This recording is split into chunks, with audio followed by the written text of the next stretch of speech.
بسم اللہ الرحمن الرحیم۔ معزز و محترم سامعین، میں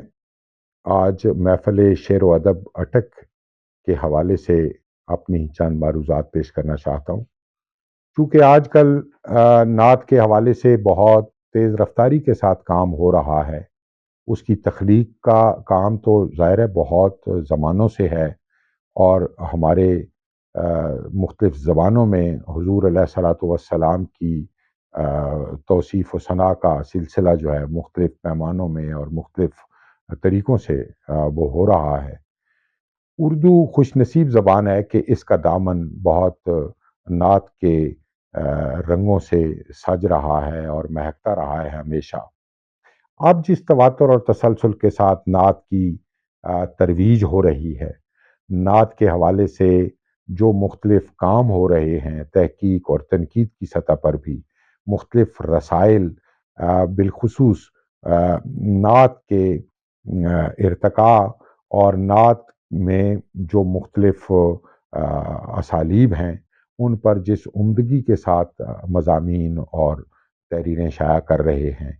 اور بہت ساری جامعات میں نعت پر تحقیق اور تنقید کا سلسلہ شروع ہوا ہے، تو میں بہتر سمجھتا ہوں کہ ایسے ادارے جن کا بہت زیادہ کنٹریبیوشن ہے، جن کا بہت زیادہ خدمات ہیں فروغ نعت میں، ان کا تعارف بھی محققین اور تازہ کار نعت شناساؤں کے سامنے رہے، اس سے وہ متعارف رہیں۔ محفل شعر و ادب اٹک پاکستان کی ان قدیم تنظیموں میں شامل ہے جس نے فروغ نعت کے لیے نہایت سرگرمی کے ساتھ کام کیا۔ اس محفل کا آغاز 1957 میں ہوا اٹک میں، اور اس کے بنیاد گزار معروف مخطوطہ شناس، معروف محقق اور بہت عمدہ شاعر، نعت کے بہت عمدہ شاعر حضرت نذر صابری اس کے بنیاد گزار ہیں، اور انہوں نے اپنی ٹیم کے ساتھ، اپنے دوستوں کے ساتھ اس حلقے کو 60-65 سال متحرک رکھا۔ یہ بہت بڑا یعنی کنٹریبیوشن ہے ان کا، اگرچہ اس میں شعر و ادب کے دوسرے مباحث اور پہلو بھی محفلوں کا حصہ بنتے رہے ہیں۔ مختلف اصناف کے حوالے سے اجلاس اس کے منعقد ہوتے رہے ہیں، لیکن اس محفل کا جو غالب رخ ہے وہ نعت گوئی کے فروغ کے لیے ہی تھا۔ نعت گوئی اس عہد میں یعنی کم ہوتی تھی،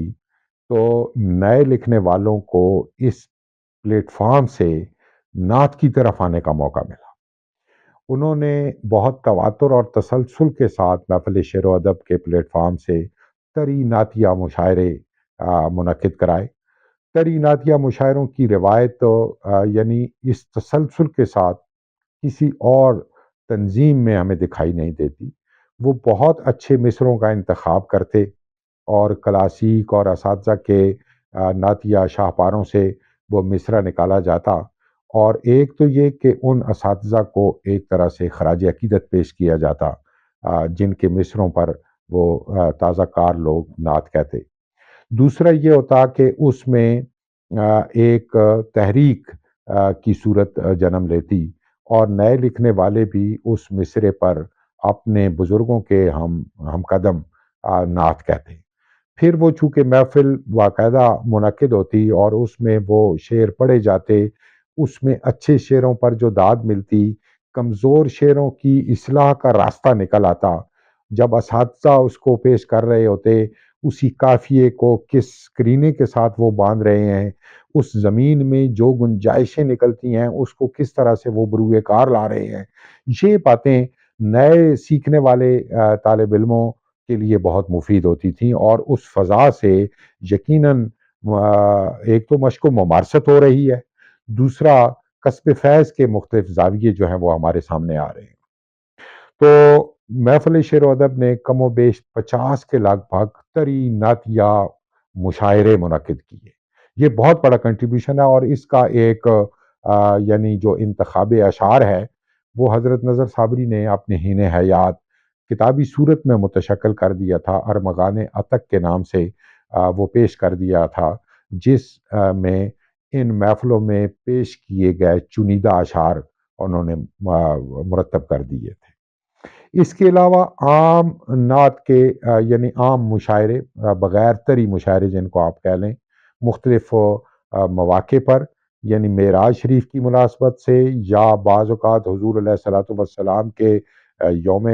پیدائش پر اور آپ کے یوم وصال پر، آپ کی مختلف زندگی کی مناسبتوں سے مختلف مواقع پر نعت کی محافل کا انعقاد کیا گیا، جس میں مختلف زمینوں میں، مختلف یعنی ہیئتوں میں نعت پیش کی جاتی رہی، اور اس میں یعنی نئے تازہ واردانے ادب جو ہیں وہ بھی شریک ہو رہے ہیں، اور کونا مشق جیسے ڈاکٹر سعد اللہ کلیم ہیں، جیسے مولانا اختر شادانی ہیں، جیسے مولانا زاہد الحسینی ہیں، اور اس طرح کے ہمارے سلطان محمود بسمل تھے، اللہ ان سب کی قبر منور کر دے۔ ان لوگوں نے بہت تواتر کے ساتھ نعت لکھی، اور اس سے وہ نئے لکھنے والوں کو جو ہے وہ حوصلہ افزائی بھی ہوئی، رہنمائی بھی ملی، اور سمت نمائی بھی ہوئی۔ محفل شعر و ادب کا میں سمجھتا ہوں کہ سب سے جو اہم اختصاصی پہلو ہے وہ تنقیدی نعتیہ محافل کا انعقاد ہے۔ یہ یعنی عام طور پر یہ تصور کیا جاتا ہے کہ نعت چونکہ ایک عقیدت کی صنف ہے اور اس میں حضور علیہ الصلوۃ والسلام کی مدح و ثنا بیان کی جاتی ہے، اور ہر آدمی اپنی توفیق کے مطابق اپنے جذب و شوق کا اظہار کر رہا ہوتا ہے، اس پر نقد نہیں ہونی چاہیے۔ لیکن میں سمجھتا ہوں کہ جب تک آپ اس پر نقد نہیں کریں گے، تنقیدی زاویوں سے اس کو نہیں دیکھیں گے، تو اس کا صنفی تشخص مجروح رہے گا۔ تو صابری صاحب اور ان کی محفل کا یہ میں سمجھتا ہوں کہ بہت بڑا کنٹریبیوشن ہے کہ انہوں نے نعت پر باقاعدہ گفتگو کا سلسلہ اور تنقید کا سلسلہ اپنی محفل کے پلیٹ فارم سے شروع کیا۔ نعت پیش کی جاتی، اور ظاہر ہے ہر آدمی نے وہ جذب و شوق سے لکھی ہوتی ہے، لیکن جس احتیاط کی متقاضی یہ صنف ہے، اس کا نئے لکھنے والے بالعموم اس طرح سے خیال نہیں رکھ پاتے۔ تو جب وہ دیکھنے والے ناقدین، اساتذہ اس کے مختلف زاویوں کو دیکھتے، اس پر گفتگو کرتے ہیں، اس کو کھولتے ہیں، تو یقیناً وہ جو خرابی ہے اس میں جو کوتاہی ہے شاعر کی طرف سے، اس میں جو نارسائی کا عنصر در آیا ہے، وہ اس پر منکشف ہوتا ہے، اور یقیناً وہ اصلاح وہ اس سے ہوتی ہے، اور نعت کا وہ سفر جو ہے وہ خوبصورت ہوتا ہے۔ تو میں نے بہت ساری ان محافل میں شرکت بھی کی ہے، اور وہاں پر بغیر کسی کا لحاظ کیے، یعنی خالص ایک فن پارے کے طور پر نعت کو ٹریٹ کیا جاتا تھا، اور اس پر ہر آدمی اپنی یعنی گفتگو بے لاگ جس کو گفتگو کہا جاتا ہے وہ کیا کرتے تھے۔ اور اس میں یعنی ایک تو وہ جو جس کی نعت پر گفتگو ہو رہی ہے وہ اس سے کسب فیض کر رہا ہے، دوسرا یہ کہ اس محفل میں جتنے لوگ موجود ہیں، نئے سیکھنے والے، نئے لکھنے والے، تازہ کار طالب علم یا پرانے بھی، ان کے لیے بھی روشنی اور بصیرت کا سامان وافر تھا کہ ایک گفتگو ہوئی ہے، اس پر بہت زیادہ لوگوں نے احتجاج کیا ہے کہ یہ لفظ نعت کی اقلیم میں کیوں آیا ہے، یا اس طرح کے لفظوں سے حضور علیہ الصلوۃ والسلام کو کیوں مخاطب کیا گیا ہے، یہ انداز تخاطب درست نہیں ہے۔ ان اشعار میں جو واقعے کی طرف اشارہ ہے وہ واقعہ اس طرح کا نہیں ہے، یعنی کنٹینٹ پر بھی وہ باقاعدہ نظر رہتی ہے۔ پھر یہ کہ وہ نعت کا کوئی مضمون ایسا تو نہیں ہے جو قرآن سے متصادم ہے، جو حضور علیہ الصلوۃ والسلام کی احادیث مبارکہ سے متصادم ہے، جس سے ہمارے مجموعی کسی عقیدے کو یا ہماری سواد اعظم کے کسی عقیدے کو کوئی اس سے نقصان ہو رہا ہے۔ اس طرح کے جملہ امور ظاہر ہے تبھی ڈسکس ہوں گے جب ان کوئی واضح گفتگو ان پر ہوگی، اور میں یہ سمجھتا ہوں کہ یہ نعت کی فضا کے لیے، نعت کی تقویت کے لیے، نعت کو خوبصورت کرنے کے لیے یہ اس طرح کے پہلو جو ہیں وہ بہت لازمی ہیں، بہت ضروری ہیں، اور محفل شعر و ادب نے اس کا بہت التزام کیا۔ سب سے بڑی بات یہ ہے کہ محفل شعر و ادب کا یہ سارا جو اجلاس ہیں، ان کی رودادیں بڑی تفصیل کے ساتھ نظر صابری صاحب نے قلم بند کی ہیں۔ یہ 12-13 دفاتر پر پھیلا ہوا یہ سارا سرمایہ، انشاءاللہ میں اس کی جمع و تدوین میں لگا ہوں، اور انشاءاللہ بہت جلد قارئین کے سامنے، ناقدین کے سامنے، محققین کے سامنے وہ متاع بیش بہا پیش کر دی جائے گی، جس میں محفل شعر و ادب کے ان تمام اجلاسوں کی رودادیں جن میں مختلف طرح سے نعت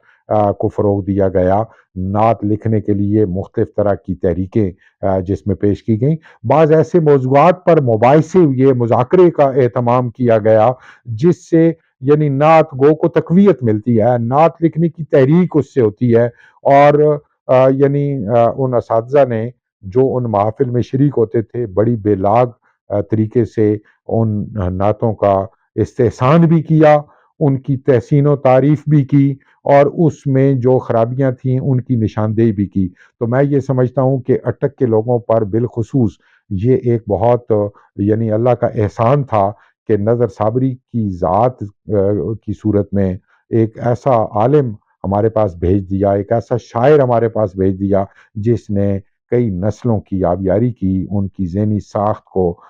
متاثر کیا، اور اس میں اپنے اسبات سے، اپنے کارناموں سے ایسی روشنی بھر دی کہ جو ان کے راستے کو ہمیشہ اجالتی رہے گی۔ تو اس حوالے سے محفل شعر و ادب اٹک کا نعت کے فروغ میں ایک بہت ہمہ گیر اور ہمہ رنگ کنٹریبیوشن ہے، جس کو منظر عام پر لانا ہمارے وقت کی بہت اہم ضرورت ہے۔